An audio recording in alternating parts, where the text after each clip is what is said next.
تو اس میں بات ہو رہی ہے کہ جب تم مال غنیمت حاصل کرنے کے لیے نکلنے لگو گے نا تو یہ پیچھے چھوڑے جانے والے لوگ تم سے ضرور کہیں گے کہ ہمیں بھی اپنے ساتھ چلنے دو. یعنی جب بھی آگے کوئی بھی موقع آئے گا جو فتح آنے والی ہے جیسے مکہ کی فتح, تو پھر یہ کہیں گے کہ ہمیں بھی اپنے ساتھ چلنے دو. یہ چاہتے ہیں کہ اللہ کے فرمان کو بدل دیں. یعنی فرمان کیا ہے کہ پہلے آپ کے لیے نکلنا ہے, اس کے بعد یہ انعام ہے اللہ تعالیٰ کی طرف سے, ایک بخشش اور ایک جو شہادت اگر کسی کو مل جاتی ہے یا اگر کسی کو شہادت نہیں ملتی دنیا میں, اس کے لیے جو بخشش اللہ تعالیٰ نے رکھی ہوئی ہے اس کے ساتھ یہ ایک دنیاوی طور پہ بھی ایک انعام ہے. لیکن ان لوگوں کے لیے جو کہ جہاد میں جانا چاہتے ہیں, جو کچھ کرتے ہیں, پیچھے بیٹھے رہنے والوں کے لیے نہیں ہے. تو یہ چاہتے ہیں اللہ تعالیٰ کا کلام, اللہ تعالیٰ کا فرمان بدل دیں. ان سے صاف کہہ دینا کہ تم ہرگز ہمارے ساتھ نہیں چل سکتے, اللہ پہلے ہی یہ فرما چکا ہے, بس ٹھیک ہے اب یہی بیٹھے رہو. اگر تم نے پہلے ہی بیٹھے رہنا پسند کیا جب کام کی باری تھی, تو اب جب پھل لینے کی باری آئی ہے تب بھی تم بیٹھے ہی رہو. یہ کہیں گے کہ نہیں بلکہ تم تو ہم سے حسد کرتے ہو, یعنی الٹی بات کرنی ہے آگے سے, اپنی غلطی نہیں دیکھنی, الٹی بات کرنی ہے کہ اس کو تو میرے سے جیلسی ہے, یہ چاہتا ہی نہیں ہے میرے پاس کچھ آئے. تو مطلب جب آپ نے خود ہی اپنے لیے کچھ چاہا ہی نہیں کہ آپ کے پاس کوئی اچھی چیز آئے, تو کوئی دوسرا آپ کے لیے کیسے اچھائی کر سکتا ہے؟ تو اللہ تعالیٰ نے منع کر دیا. پھر یہ چاہتے کہا گیا, ہاں حالانکہ بات حسد کی نہیں ہے بلکہ یہ لوگ صحیح بات کو سمجھتے ہی نہیں ہے, اپنی غلطی دیکھتے ہی نہیں ہے. ان پیچھے چھوڑے رہنے والوں دیہاتی عربوں سے, یعنی جن کی اب پہلی بات ہو رہی ہے تو پیچھے رہ گئے تھے, دیہاتی عربوں سے کہنا کہ ان قریب تمہیں ایسے لوگوں سے لڑنے کے لیے بلایا جائے گا جو بڑے زورآور ہوں گے. ہم نے پڑھا نا سورۃ توبہ کے اندر, اس کے بعد کون سی جنگ ہوئی تھی آخری زمانے کے اندر؟ وہ ہوئی تھی غزوہ تبوک, اور اس سے پہلے غزوہ خیبر ہوئی تھی. اس وقت جہاں یہ چل رہا ہے, اس وقت غزوہ خیبر ہوئی تھی جو کہ ہوئی تھی یہودیوں کے خلاف جو کہ مدینہ میں رہتے تھے, اور وہاں پہ بھی ان کو لڑنا نہیں پڑا تھا کیونکہ وہ خود سے بھاگ گئے تھے. یہودی کبھی مقابلے پہ نہیں آتے, وہ پیچھے پیچھے ہی رہتے, ہمیشہ سے یہی ہوا. تو وہ پیچھے پیچھے ہی رہے اور انہوں نے پہلے بڑے جو ہے وہ دھمکیاں لگائی اور سب کچھ کیا, لیکن جب مقابلے کی باری آئی وہ سب چھوڑ کے بھاگ گئے. اور وہ ایک چھوٹی فتح تھی جو اللہ تعالیٰ نے ان کو دی تھی, اور اس صورت میں اس کی خوشخبری دی تھی اللہ تعالیٰ نے کہ وہ تمہیں مل جائے گی وہ والی فتح. اور بڑی فتح جو کہ مکہ کی فتح تھی وہ بعد میں آئے گی, اور وہ آئی پھر ظاہر ہے ہم نے دیکھا بھی. تو خیر ایسے لوگوں سے لڑنے کے لیے بلایا جائے گا جو بہت زورآور ہے. اس میں یہودی بھی ہو سکتے ہیں کیونکہ یہودیوں سے وہ لوگ امپریس تھے نا کہ ان کے پاس, کیونکہ یہودی اس وقت بھی اسلحہ بناتے تھے, آج بھی بناتے ہیں, ہمیشہ سے یہی کرتے ہیں. تو اس وقت بھی اسلحہ بناتے تھے, اسلحے کا کام کرتے تھے وہ لوگ, زرہیں بنانا اور یہ اپنے بچاؤ کی سامان بنانا, یہ سب کرتے تھے ہمیشہ سے, تب بھی کرتے تھے, ابھی بھی وہی کام کرتے ہیں. کیونکہ ظاہر ہے زندگی پیاری ہے نا, تو اس کو بچانے کے لیے کچھ نہ کچھ تو کرنا پڑے گا. تو ہمیشہ سے اس انڈسٹری میں یہودی رہے ہیں ہمیشہ, تو اس وقت بھی تھے. تو اس سے ان کو ڈر لگتا تھا کہ بھئی یہ تو بہت زیادہ کوئی سمجھ لیں تو طاقتور قوم ہے, ان کا مقابلہ ہم کیسے کریں گے. تم کو ان سے جنگ کرنی ہوگی یا پھر وہ مطیع ہو جائیں گے, یعنی مان ہی جائیں گے بغیر جنگ کے, یعنی جو بھی تمہاری ڈیمانڈ ہے وہ مان جائیں گے. پھر کیا ہوگا کہ اگر تم نے جہاد کی اطاعت کی, جہاد کا جو حکم آیا اس کی اطاعت کی, تو اللہ تمہیں اس کا اچھا اجر دے گا. اور اگر پھر تم اس سے منہ موڑ گئے, جس طرح کہ تم پہلے بھی منہ موڑ کے جا چکے ہوئے ہو, یعنی عمرے کے لیے نہیں نکلے تھے یہ لوگ, تو اللہ تعالیٰ تم کو دردناک سزا دے گا. ہاں اگر اندھا اور لنگڑا اور مریض جہاد کے لیے نہ آئے تو ان کے لیے کوئی حرج نہیں ہے, پھر ٹھیک ہے چلو ان کے پاس ایک ایکسکیوز ہے ان کے لیے, ورنہ تو وہ جاتے, ان کی نیت خراب نہیں کی. جو کوئی اللہ اور اس کے رسول صلی اللہ علیہ وسلم کی اطاعت کرے گا, اللہ اسے جنتوں میں داخل کرے گا جن کے نیچے نہریں بہ رہی ہوں گی, اور جو منہ پھیرے گا اسے اللہ تعالیٰ سخت دردناک قسم کا عذاب دے گا. اللہ تعالیٰ ہم سب کو اس عذاب سے بچائے. رکو نمبر 3 سٹارٹ کرتے ہیں سورہ فتح کا. اللہ مومنوں سے خوش ہو گیا جب وہ درخت کے نیچے تم سے بیعت کر رہے تھے. یہ بیعت رضوان ہے نا, یہاں پہ جو ہے وہ رضوان اللہ تعالیٰ کا حاصل ہوا انہیں, اللہ تعالیٰ ان سے راضی ہو گیا. دیکھیے نقد رضی اللہ, اللہ تعالیٰ راضی ہو گیا ان سے, تو ان کو اللہ کا رضوان حاصل ہوا. اچھا, ان کے دلوں کا حال اس کو معلوم تھا, اس لیے اس کے اوپر انہوں نے, ان لوگوں کے اوپر اللہ تعالیٰ نے اطمینان نازل کر دیا, سکینت نازل کر دی. دلوں میں یہ چل رہا تھا کہ یہ کیا ہو رہا ہے, دلوں میں خوش نہیں تھے وہ اس معاہدے سے, لیکن چونکہ نبی صلی اللہ علیہ وسلم کا حکم تھا, اللہ کا حکم تھا, وہ مانے ہوئے تھے. لیکن دل جو ہے وہ دیکھ رہے تھے کہ بھئی ہمارا نقصان ہے, لیکن اللہ تعالیٰ نے اپنی رحمت سے ان کے دلوں کے اندر سکینت نازل کر دی. ان کو انعام میں قریبی فتح بخشی, یعنی وہ جو غزوہ خیبر ہوا وہاں پر, وہ بھی لڑائی نہیں ہوئی تھی, کچھ نہیں ہوا تھا اس میں, اور صرف جو ہے وہ یہ لوگ گئے ہیں, اس کا محاصرہ کیا انہوں نے, اور وہاں سے بھاگ گئے, سب کچھ چھوڑ چھاڑ کے, اپنے اسلحہ, اپنا ہر چیز بہت چھوڑ کے بھاگ گئے. تو سب چیزیں جو ہے وہ مال غنیمت کے طور پر مسلمانوں کو مل گئی تھی. یہ اونٹ کے ساتھ ہوا تھا, اور بہت سا مال غنیمت انہیں عطا کیا جسے وہ عنقریب حاصل کریں گے, یعنی یہ قریبی فتح اللہ تعالیٰ نے حاصل کی, اللہ تعالیٰ نے دی. اللہ زبردست اور حکمت والا ہے, اللہ تم سے بکثرت اموال غنیمت کا وعدہ کرتا ہے جسے تم حاصل کر کے رہو گے, یعنی جب مکہ فتح ہوگا آگے چل کے. پھر اس کے بعد فوری طور پر تو یہ فتح اس نے تمہیں عطا کی, اور لوگوں کے ہاتھوں تمہارے خلاف ہاتھ اٹھنے سے روک دیے, یعنی کیونکہ وہ بہت زیادہ سازشیں کر رہے تھے یہود جو تھے نا. اب ظاہر ہے کہ مکہ والے جو تھے وہ تو چپ ہو کے بیٹھ گئے اتنی جنگوں کے بعد. اب یہود کو مسئلہ پڑنے لگا کہ اب کون ان کو ختم کرے گا. تو وہ خود سے سازشیں کرنے لگے دور دور جا کے. یہاں پہ وہ بات ہو رہی ہے تاکہ مومنوں کے لیے ایک نشانی بن جائے اور اللہ سیدھے راستے کی طرف تمہیں ہدایت بخشے. اس کے علاوہ دوسری اور غنیمتوں کا بھی وعدہ وہ تم سے کرتا ہے, دوسری اور فتح کا بھی وعدہ وہ تم سے کرتا ہے جو آگے چل کے آنے والی ہیں, جن پر تم ابھی قادر نہیں ہوئے ہو, تم ابھی نہیں دیکھ رہے ہو, ابھی تمہیں لگ بھی نہیں رہا یہ ہوگا, لیکن اللہ تعالیٰ نے وعدہ کیا ہے وہ ہو کے رہے گا. اور اللہ نے ان کو گھیر رکھا ہے, اللہ ہر چیز پر قادر ہے. یہ کافر لوگ اگر اس وقت تم سے لڑنے کے لیے آتے تو پھر یقیناً پیٹ پھیر کر بھاگ جاتے. یعنی ان کی بات ہو رہی ہے غزوہ خیبر نے یہود کی, انہوں نے لڑائی نہیں کی تھی. اور کوئی حامی و ناصر اپنا نہیں پاتے. یہ اللہ کی سنت ہے جو پہلے سے چلتی چلی آ رہی ہے, یہ ہمیشہ ہی ایسے بھاگتے ہیں. اور پھر اللہ کی سنت میں کوئی تبدیلی نہیں پاؤ گے. وہی ہے جس نے مکہ کی وادی میں ان کے ہاتھ تم سے اور تمہارے ہاتھ ان سے روک دیے, حالانکہ وہ تم پر غلبہ حاصل کر چکا تھا. یعنی وہ جو کفر والا سارے تھے وہ غلبہ حاصل, ایک تو جنگوں کے اندر انہوں نے غلبہ بھی حاصل ہوا جیسے غزوہ احد کے اندر, مکہ والوں کی بات ہو رہی ہے. تو ہوا بھی انہیں غزوہ مطلب غلبہ حاصل, لیکن سٹل کسی نہ کسی طریقے سے وہ اب ایک جو ہے وہ معاہدے کے اوپر آ گئے. معاہدہ اسی سے کیا جاتا ہے جس کو ہم ایکول سمجھتے ہیں, ورنہ تو جنگ ہوتی ہے. اگر میرے سامنے کوئی فضول سا بندہ آ کے میری چیزوں کے اوپر اٹیک کرے تو میں آگے سے لڑوں گی اس سے, لیکن اگر وہ طاقتور ہو اور میں اس کی طاقت کو تسلیم کرتی ہوں, پھر میں ٹیبل پہ بیٹھ کے بات کروں گی, کیونکہ میں پنگا لینا افورڈ نہیں کر سکتی. تو یہ ہوا تھا صلح حدیبیہ کے اندر کہ انہوں نے مان لیا تھا کہ یہ بڑے ہو گئے ہیں, ان کی طاقت اتنی زیادہ ہے کہ ہم ان سے لڑ نہیں سکتے. تو پھر انہوں نے اپنی منمانی جو کلوزز تھی وہ اس میں لکھوائیں صلح حدیبیہ کے اندر نا. اچھا آگے چلتے ہیں. حالانکہ وہ ان کو تمہارے اوپر بات آ کر چکا تھا, اور جو کچھ تم کر رہے تھے اللہ سے دیکھ رہا تھا. وہی لوگ تو ہیں جنہوں نے کفر کیا اور تم کو مسجد حرام سے روکا اور ہدی کے اونٹوں کو اس کی جگہ قربانی کی جگہ پر پہنچنے نہیں دیا. یعنی ظاہری بات ہے یہ لوگ جو اپنے ساتھ جانور لے کے نکلے تھے, ابھی تو ہم جانور لے کے نہیں نکلتے حج اور عمرہ کرنے کے لیے, لیکن وہاں پہ اس ٹائم پہ وہ جانور خود سے لے کے نکلتے تھے, اپنے پالے پوسے ہوئے جانور.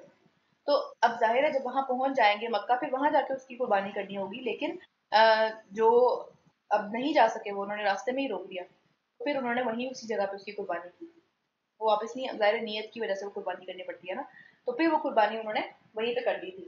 اگر مکہ میں ایسے مومن مرد اور عورت موجود نہ ہوتے جنہیں تم نہیں جانتے, یعنی وہ دل سے ایمان قبول کر چکے ہوئے ہیں لیکن ان کو ابھی تک انہوں نے ڈکلیئر نہیں کیا پورے علاقے میں, لیکن اللہ جانتا ہے, اور یہ خطرہ نہ ہوتا کہ جنگ کی صورت میں تم ان کو جو ہے وہ نقصان پہنچا دو گے. یعنی وہ پورے مکہ والے جو اپنے آپ کو پتہ نہیں کیا کیا کچھ سمجھتے تھے, ان کی جانوں کی کوئی امپورٹنس نہیں اللہ تعالیٰ کے ہاں.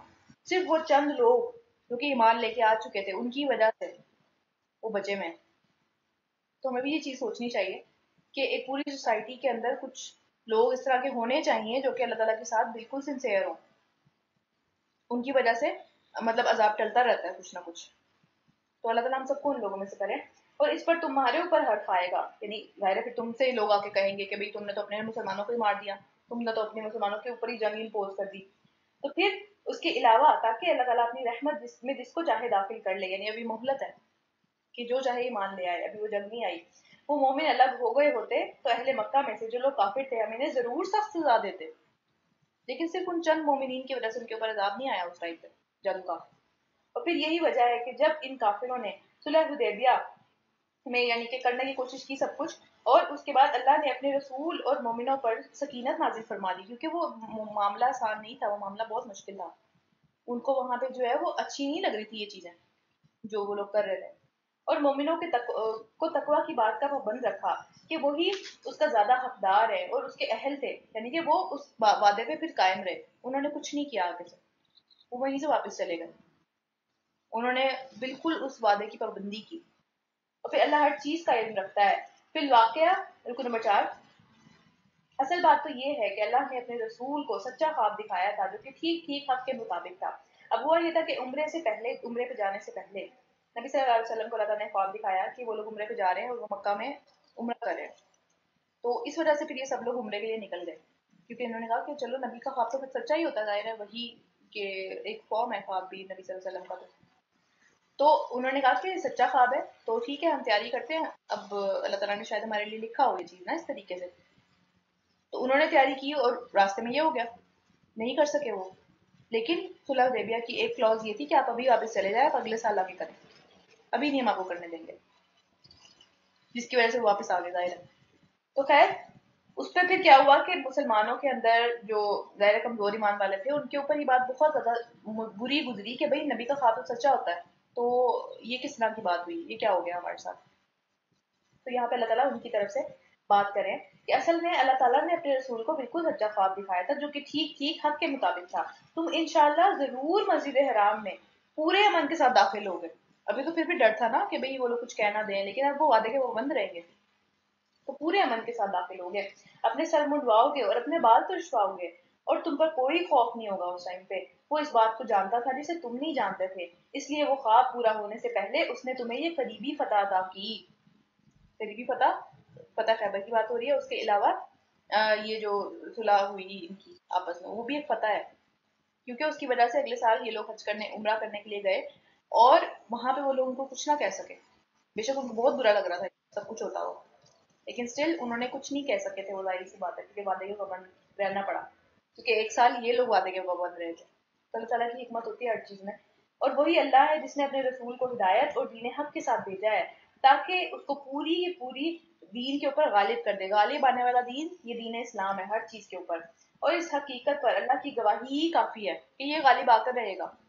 آج ہم دیکھتے ہیں کہ نہیں ہے، پھر بھی محمد صلی اللہ علیہ وسلم اللہ کے رسول ہیں اور جو لوگ ان کے ساتھ ہیں وہ کفار پر بہت سخت ہیں. مطلب سختی سے پیش آتے ہیں کفار کے ساتھ جب ان کا کوئی اس طرح کا معاملہ ہوتا ہے کہ کفار کے ساتھ کوئی جنگ کا معاملہ ہو جاتا ہے. اور آپس میں بہت رحیم ہے، ایک دوسرے کے ساتھ بہت اچھے رہتے ہیں. تم جب دیکھو گے تو وہ تم انہیں پاؤ گے کہ وہ رکوع کر رہے ہیں، سجدہ کر رہے ہیں، اللہ کے فضل کے کام کر رہے ہیں، اللہ کے خوشنودی کی طلب میں ادھر ادھر کچھ نہ کچھ کرتے رہتے ہیں ہر وقت. ان کی زندگی میں ہر وقت جب بھی تم انہیں دیکھو گے وہ کچھ نہ کچھ اس طرح کے کام میں مصروف ہوں گے. یا تو وہ تسبیح بیان کر رہے ہوں گے، یا وہ نمازیں پڑھ رہے ہوں گے، یا وہ اللہ تعالیٰ کی خوشنودی حاصل کرنے کے لیے جو ہے وہ ادھر ادھر کہیں نہ کہیں کچھ نہ کچھ کر رہے ہوں گے. وہ فارغ نہیں بیٹھے ہوتے.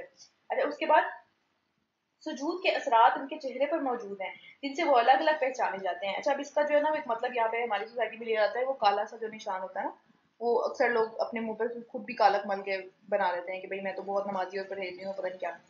وہ نہیں ہے یہاں پہ اس کا مطلب.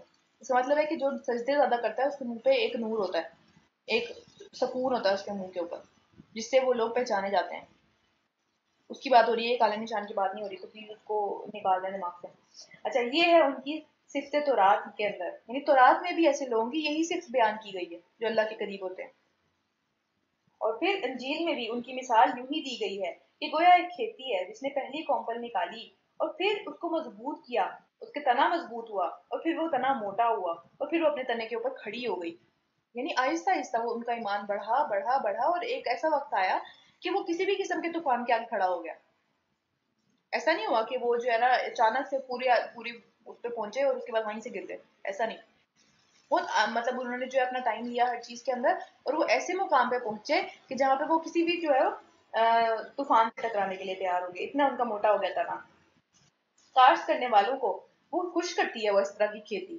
ظاہر ہے خوش ہوتا ہے کہ بھائی میری محنت رنگ لائی ہے، تاکہ کفار ان کے پھلنے پھولنے پر جلیں، کیونکہ ان کو جس قسم کا اللہ تعالیٰ کی طرف سے سکون حاصل ہے دل کا، یا جس قسم کی نعمتیں اللہ تعالیٰ کی ان کے پاس ہیں، ان سے پھر غصہ آتا ہے دوسروں کو. اچھا اس کے بعد کیا ہے کہ اس گروہ کے لوگ جو ایمان لائے ہیں اور جنہوں نے نیک عمل کیے اللہ تعالیٰ نے ان کی مغفرت اور بڑے اجر کا وعدہ فرمایا ہے. اچھا آگے چلتے ہیں. یہ سورت ختم ہوگی. سورہ حجرات ہے، مدنی سورت ہے، یہ بہت آخر والی صورتیں ہیں. یہ والی سورت جو ہے بہت آخر میں نازل ہوئی تھی نبی صلی اللہ علیہ وسلم کی زندگی کی، اور مدنی سورت ہے، مدینہ میں نازل ہوئی ہے. اس میں بھی بہت سارے احکامات ہیں. چلے اسٹارٹ کرتے ہیں. اللہ کے نام سے شروع کرتے ہیں جو کہ بہت مہربان نہایت رحم کرنے والا ہے. اے لوگوں جو ایمان لائے ہو، اللہ اور اس کے رسول کے آگے پیش قدمی نہ کرو، اس سے آگے نہ بڑھنے کی کوشش کرو. کہ اللہ اور اس کے رسول نے جو بات کہہ دی اس کو نہیں کرنا ہے، اس سے آگے بڑھ کے نہیں کرنا. کہ اللہ کے نبی نے اتنا کیا، اللہ کے نبی کو نعوذ باللہ پتہ نہیں تھا، مجھے تو زیادہ پتہ ہے تو میں جو ہوں اس سے بھی بڑھ کے کچھ کروں. اللہ کے نبی کی سنت یہ نہیں ہے، اللہ کے نبی نے ہمیں یہ چیز نہیں سکھائی ہے، لیکن مجھے لگتا ہے یہ نیکی کا کام ہے تو میں آگے بڑھ کے یہ کام کروں. نہیں، یہ ایکسیپٹیبل نہیں ہے.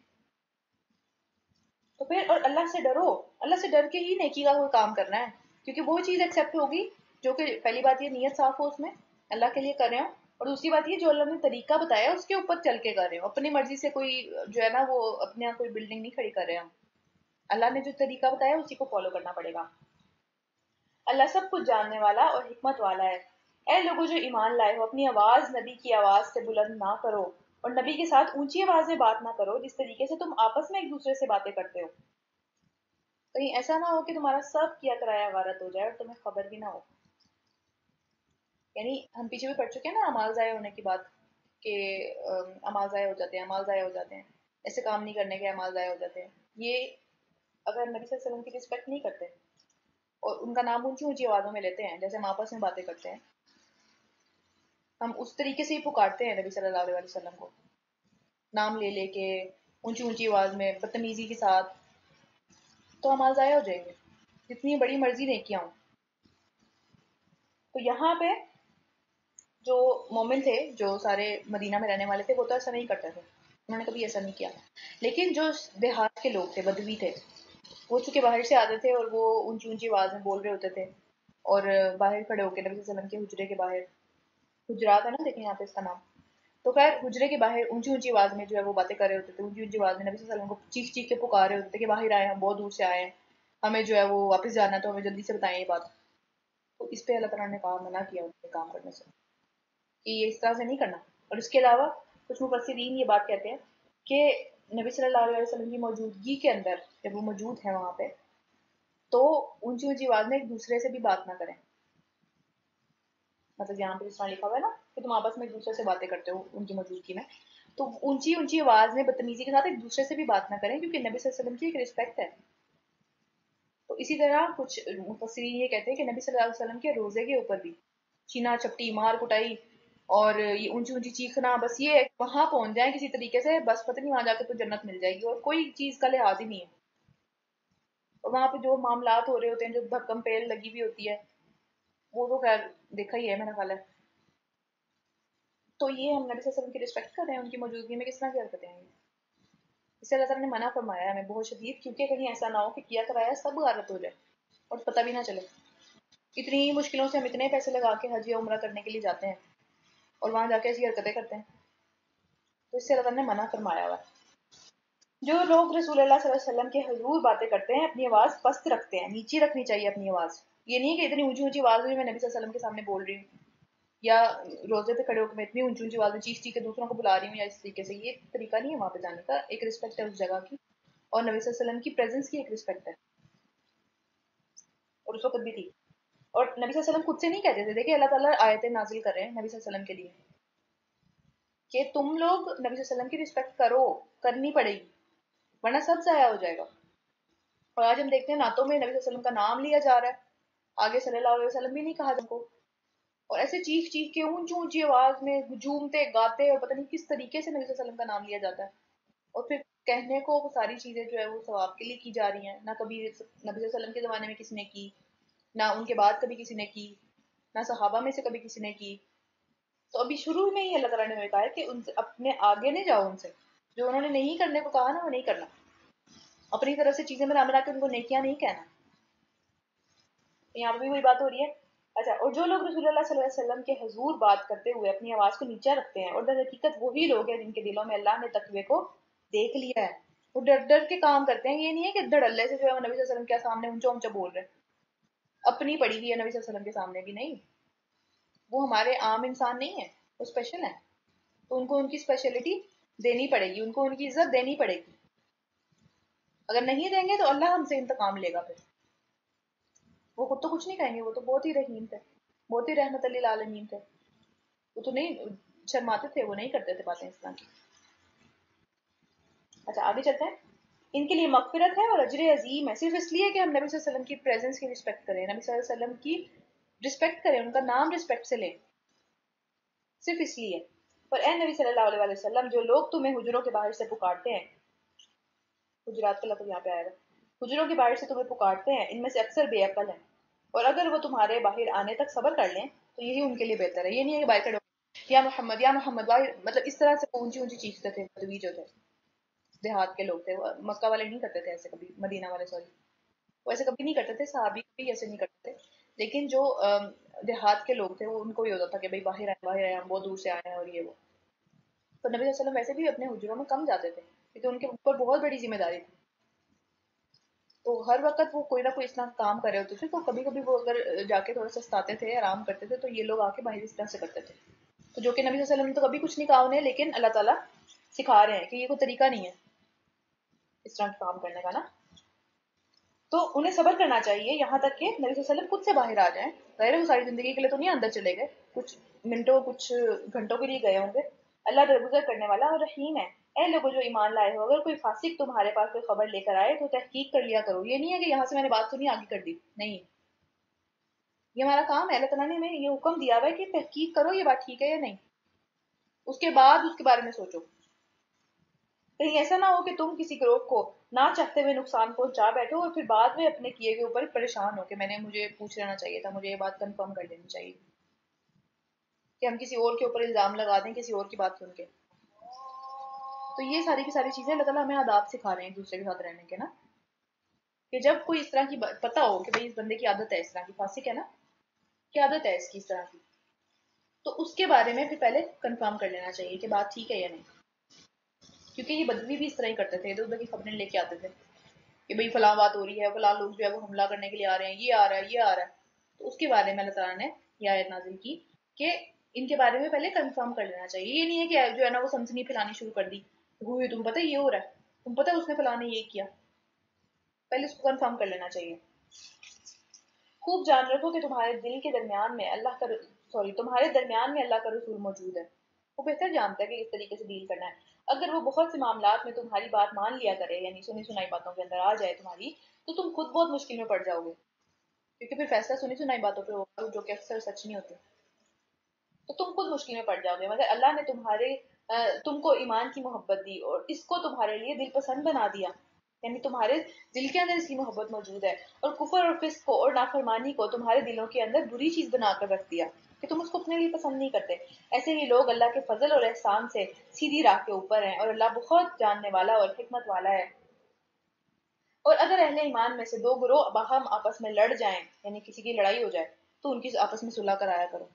صلح کرانا بہت بڑا کام ہے، بہت زیادہ ثواب کا کام ہے. حدیث میں پتہ چلتا ہے کہ کیا میں تمہیں، نبی صلی اللہ علیہ وسلم نے فرمایا کہ کیا میں تمہیں ایک ایسے مصرف کے بارے میں نہ بتاؤں کہ جس کو اللہ پسند کرتا ہے. مصرف کا مطلب ہے صرف کرنا، کسی چیز کو کرنا، کسی چیز کے اندر لگنا. تو صحابہ نے کہا کہ ہاں آپ ہمیں ضرور بتائیں. تو انہوں نے آگے سے فرمایا کہ لوگوں کے درمیان میں صلح کروانا، کیونکہ یہ ایک ایسا مصرف ہے جسے اللہ تعالیٰ پسند کرتا ہے اور جس کو قبول فرماتا ہے. بہت پسند ہے اللہ تعالیٰ کو یہ کام. اچھا اس کے بعد آگے چلتے ہیں. صلح کراؤ. پھر اگر ان میں سے ایک گروہ دوسرے گروہ پر زیادتی کرے تو زیادتی کرنے والے سے لڑو. اس کو کہو تم نے غلط کیا. یہ نہیں ہے کہ بھئی اگر وہ بہت پاورفل ہے، بہت اس کا جو ہے وہ سمجھ لیں اس کے پاس اتھارٹی ہے یا روب اور دبدبہ ہے، تو میں کہوں گی نہیں، میں تو نہیں کچھ کہوں گی، یا میں جو ہوں وہ تو میں خود بھی بہت زیادہ دبی ہوئی ہوں. نہیں، اس کو روکو، اس سے لڑو یہاں تک کہ وہ اللہ کے حکم کی طرف پلٹ آئے، کیونکہ دونوں مسلمان ہیں نا، صلح کروانی ہے آپس میں. پھر اگر وہ پلٹ آئے تو ان کے درمیان میں عدل کے ساتھ صلح کروا دو. پھر یہ نہ کرو کہ بھئی تانے ہی چلتے رہ رہے ہیں کہ تم نے تو یہ کیا تھا، تم نے تو یہ کیا تھا، فلاں ٹائم پہ تم نے تو یہ کیا تھا. نہیں، پھر عدل کے ساتھ صلح کرواؤ اور انصاف کرو. اللہ انصاف کرنے والوں کو پسند کرتا ہے. مومن تو ایک دوسرے کے بھائی ہیں، لہٰذا اپنے بھائیوں کے ساتھ تعلقات کو درست کرو اور اللہ سے ڈرو. امید ہے کہ تم پر رحم کیا جائے گا، اس وجہ سے کیونکہ ہم آپس میں تعلقات اچھے رکھیں گے، آپس میں ایک دوسرے کے ساتھ بھائی بھائی بن کے رہیں گے. رکو نمبر 2 سورہ حجرات پڑھ رہے ہیں. اے لوگوں جو ایمان لائے ہو، نہ مرد ایک دوسرے کا مذاق اڑائیں، یعنی کسی بھی چیز کا، کسی بھی چیز کا. یہ دیکھیں یہ کتنی چھوٹی سی بات ہے جو کہ اللہ تعالیٰ نے ہمیں یہاں پہ سکھائی ہے. قرآن میں لکھی بھی ہے یہ بات کہ ایک دوسرے کا مذاق نہ اڑاؤ کسی بھی بات میں. کپڑوں میں، جوتوں میں، شکل میں. ناک ایک بڑا مسئلہ ہوتا ہے نا سب کے لیے، بھئی اس کی ناک ایسی ہے اور میری ناک ایسی ہے. ناک ہے، آنکھیں ہیں، ہر چیز اس کا کرنے کا کام، اس کرنے کا سٹائل، ہر چیز. مذاق نہیں اڑاؤ. یہاں پہ یہ نہیں لکھا ہوا کہ اس بات کا مذاق نہیں اڑائے باقی سب کا اڑا لیں. نہیں، مذاق نہیں اڑانا کسی کا بھی. مومن بھائی ہے ہمارا. تو پھر نہ مرد ایک دوسرے کا مذاق اڑائے. ہو سکتا ہے کہ وہ ان سے بہتر ہو جس کا وہ مذاق اڑا رہا ہے، اللہ کی نظر میں اس سے بہت بہتر ہو. تو پھر اگر ہم اللہ کے کسی قریبی دوست کا مذاق اڑائیں گے تو ہمارے پیچھے کون آئے گا؟ وہ بندہ تو نہیں آئے گا، وہ اللہ ہی آئے گا ہمارے پیچھے. اور پھر نہ عورتیں ایک دوسری عورتوں کا مذاق اڑائیں. یعنی کتنی یہ کھلم کھلا اللہ تعالیٰ نے یہ بات کی ہے کہ الگ الگ دونوں کو کہا ہے. یہ نہیں ہے کہ یہ کسی ایک کے لیے، اس کے اوپر زور اتنا زیادہ دیا گیا ہے کہ دونوں کے الگ الگ بات کی گئی ہے. ہو سکتا ہے وہ ان سے بہتر ہو. آپس میں ایک دوسرے کے اوپر تانا زنی نہ کرو، تانے نہیں دو ایک دوسرے کو، یہ مومن کا کام نہیں ہے. اور نہ ایک دوسرے کے برے برے نام رکھو کہ چھیڑ ڈک دی کسی کی. یہ سب کام ہمارے معاشرے میں ہوتے ہیں، بہت بہت کامن ہے، اور یہ سب قرآن میں لکھے ہوئے ہیں کہ نہیں کرنے، اور ہم کہتے ہیں نہیں ہم تو مذاق کر رہے ہیں، تم سے تو مذاق بھی نہیں برداشت ہوتا. یہ چیزیں مذاق نہیں ہے، یہ سیریس چیزیں ہیں. یہاں پہ قرآن کے اندر ہم اس کو پڑھ رہے ہیں نا. اچھا اس کے بعد ایک اور چیز ہے کہ دوسروں کے اوپر، حدیث سے پتہ چلتا ہے کہ دوسروں پہ ہنسنا بھی نہیں چاہیے. اگر خدا نہ خاصہ کوئی گر جاتا ہے یا کوئی کسی کے ساتھ ہو جاتا ہے، یہ بہت کامن سی چیز ہے، ہمارے منہ سے ہنسی نکل جاتی ہے نا کوئی گر گیا تو ایک اس طرح سے ہوا کہ کچھ لوگ جو تھے وہ کھڑے ہوئے ہنس رہے تھے. تو حضرت عائشہ وہاں سے گزری اور انہوں نے پوچھا کہ تم لوگ کیوں ہنس رہے ہو، بہت زیادہ ہنس رہے تھے. تو انہوں نے کہا کہ فلاں بندہ جو ہے وہ اس طریقے سے نا گر گیا. تو حضرت عائشہ نے کہا کہ تم نہ مت ہنسو، کیونکہ نبی صلی اللہ علیہ وسلم سے میں نے سنی ہے بات کہ وہ یہ کہتے تھے کہ اگر کوئی بندہ گرتا بھی ہے نا یا کسی کو ایک کانٹے برابر بھی چوٹ لگتی ہے تو اس کے بدلے میں اس کے درجات بلند ہوتے ہیں. تو اس کے تو درجات بلند ہو گئے، تم مذاق اڑا رہے ہو تو تم تو گناہ گار ہو رہے ہو اس کے اوپر پھر. تو دوسرا بندہ امبیرس فیل کرے گا، دوسرا بندہ برا فیل کرے گا، اس کے تو درجات بلند ہو گئے اس کے بدلے میں، وہ تو ثواب کما گیا. پیچھے کون پھنسا؟ مذاق اڑانے والے یا ہنسنے والے وہی پھنسیں گے نا، باقی تو کوئی نہیں پھنسے گا. پھر کیا ہوا؟ اچھا اس کے بعد کیا ہے کہ ایک اور حدیث سے ہمیں پتہ چلتا ہے کہ انسان کے بدترین ہونے کے لیے یہی بات کافی ہے کہ وہ اپنے آپ کو بہترین سمجھے اور اپنے بھائی کو حقیر سمجھے. میں چاہوں میرا بھائی جو ہے وہ کیونکہ بھائی ہی ہے، وہ آپ جو مرضی کر لیں، وہ اسلام میں آپ کا بھائی ہی ہے. چاہے میں اس کو اون کرتی ہوں چاہے میں اس کو ڈس اون کرتی ہوں، میری مرضی ہے وہ، لیکن وہ میرا بھائی ہی ہے. تو اپنے بھائی کا مذاق اڑا کے میں ہی بری بنوں گی، کوئی اچھا نہیں بنے گا. اچھا اس کے بعد کیا ایک اور حدیث ہے، یہاں پہ ہم نے تانے کی بات پڑھی ہے نا کہ ایک دوسرے کو تانا نہ دو اور ایک دوسرے کو برے برے نام نہ رکھو. تو حدیث سے ہمیں پتہ چلتا ہے کہ مومن جو ہے وہ تانا زنی نہیں کرتا کبھی بھی، اس کی عادت نہیں ہوتی تانے دینے کی دوسروں کو. اچھا اس کے بعد کیا ہے کہ ایمان لانے کے بعد فسق میں نام پیدا کرنا بہت ہی بری بات ہے. یعنی ایمان ہم سب لے آئے ہیں، ہم سب ایمان والے ہیں یہاں پہ جو پڑھ رہے ہیں ہم سے، اور ظاہر ہے جو بعد میں بھی سنیں گے سبھی ایمان والے ہیں، لیکن پھر بھی اس کے بعد بھی فسق میں نام پیدا کرنا بہت ہی بری بات ہے. یہ سب کام کر کے ہم فسق کی طرف جاتے ہیں، برائی کی طرف جاتے ہیں، گناہ کی طرف جاتے ہیں، تباہی کی طرف جاتے ہیں. جو لوگ اس روش سے باز نہیں آئیں گے وہی ظالم ہیں. تو ہمیں آج نہیں تو کل اس سے باز آ جانا چاہیے فوراً سے پہلے. اے لوگوں جو ایمان لائے ہو بہت زیادہ گمان کرنے سے پرہیز کرو، کیونکہ بعض گمان بھی گناہ ہوتے ہیں. یعنی ہر وقت 24 گھنٹے بس دوسروں کے بارے میں یہی سوچتے رہنا کہ اس نے یہ اس لیے کیا، اس نے وہ اس لیے کیا. ہر وقت ہمارے دماغ میں کچھ نہ کچھ گمان ہی چل رہا ہے دوسروں کے لیے. تو اللہ تعالیٰ نے ہمیں روکا ہے اس چیز سے. بے شک اللہ تعالیٰ ہماری سوچوں کے اوپر ہمیں نہیں پکڑتے، لیکن کچھ سوچیں اتنی بری ہوتی ہیں، اتنی بری ہوتی ہیں کہ اس کے اوپر پکڑ بھی ہو جاتی ہے. یعنی عمل کے اوپر جج ہوتا ہے نا یا پھر بولنے کے اوپر، لیکن کچھ سوچوں پہ بھی پکڑ ہو جاتی ہے کہ وہ بہت ایکسٹریم پہ چلی جاتی ہیں. تو اس لیے اتنا گمان نہیں کرنا چاہیے، دماغ کو صاف رکھنا چاہیے. یہاں پہ اللہ تعالیٰ بتا رہے ہیں کہ اے لوگوں جو ایمان لائے ہو بہت زیادہ گمان کرنے سے پرہیز کرو. اتنا نہیں کرنا چاہیے، ٹھیک ہے کچھ کچھ باتیں آتی ہیں دماغ میں لیکن اس پہ بھی روکنے کی کوشش کرنی چاہیے. بعض گمان گناہ ہو جاتے ہیں. جیسے عبداللہ ایک صحابی تھے، وہ انہوں نے ہمیں بتایا کہ جس کی چوری ہو جائے نا، فرض کریں کسی نے کسی کی چوری کر لی، تو اس وہ بدگمانی کی وجہ سے اس چور سے زیادہ بڑا گناہ گار بن جاتا ہے. کیونکہ وہ کہتا ہے اس نے چوری کی، اس نے چوری کی، ہاں وہ پہلے ہی میری چیز کے پیچھے تھا، اس نے تو پہلے ہی یہ چیز میرے اندر جو ہے وہ دیکھ کے رکھی ہوئی تھی، آج میری ذرا سی نظر ادھر سے ادھر ہوئی اس نے دیکھ لیا، ہاں وہ فلاں بندہ میرے گھر آیا تھا. تو یہ سارے معاملات نا بدگمانیاں ہی ہیں، اور یہ گناہ ہے، یہ اچھی بات نہیں ہے اس طرح کے وہم پالنا دوسروں کے وجہ سے. تو وہ چوری اتنا کبیرہ گناہ ہے، چوری یاد رکھیں، بڑا گناہوں میں سے ہے چوری. لیکن وہ گمان بدگمانی جو تھی اس کی وہ اتنی زیادہ ہوئی اس چوری کی وجہ سے کہ اس نے چور سے بھی زیادہ اوپر چلا گیا اپنے گناہ کے اندر، کہ اس نے ہر ایک پہ جو ہے وہ شک کرنا شروع کر دیا. اسی طرح عمر بن خطاب کہتے ہیں کہ لوگوں کے بارے میں باتیں کرنے والے سے بچو، کیونکہ یہ ایک بیماری ہے، اور اللہ کے جو ہے وہ ذکر اس کو کرنا شروع کرو کیونکہ یہ اس بیماری کا علاج ہے، لوگوں کے بارے میں باتیں کرنے کا نا. اچھا اس کے بعد ایک اور چیز ہے کہ ایک اور صحابی سے ہمیں پتہ چلتا ہے کہ انہوں نے کہا کہ ہمیں اس بات کا حکم دیا گیا ہے کہ ہم اپنے نوکر کو چیزیں گن کے دیں، ناپ اور تول کے دیں. اس لیے نہیں کہ ہمیں اس پہ شک ہے، یا اس لیے نہیں کہ ہمیں اس پہ کوئی اس طرح کا معاملہ ہے، نہیں، اس لیے تاکہ ہمارے دماغ میں غلط قسم کی گمان نہ آئے کہ میں نے اتنا دیا تھا اتنا وہاں پہنچ گیا، مجھے نہیں پتا یہ بندہ کیسا ہے، مجھے نہیں پتا یہ کس طرح سے ری ایکٹ کرے گا، تو میں اس کو اس سچویشن میں ڈالوں ہی نہ. تو اس چیز کا ہمیں حکم دیا گیا ہے کہ اپنے غلام کو، اپنے نوکر کو جو ہے وہ چیزیں ناپ تول کے دیں صحیح طریقے سے، تاکہ مجھے پتا ہو کتنی کوانٹٹی تھی. اور پھر میں یہ نہ سوچتا رہوں کہ پہلے میں نے خود نہیں گنا، پہلے میں نے خود اس کا حساب نہیں رکھا اور بعد میں مجھے لگا وہ کم ہے، ہاں فلاں کا تو کام ہی یہ ہے، اس نے تو یہی کیا ہوگا. یہ گمان ہے نا، یہ صحیح نہیں ہے گمان، تو ان سے بچنے کی کوشش کرنی ہے. اچھا اس کے بعد آگے چلتے ہیں.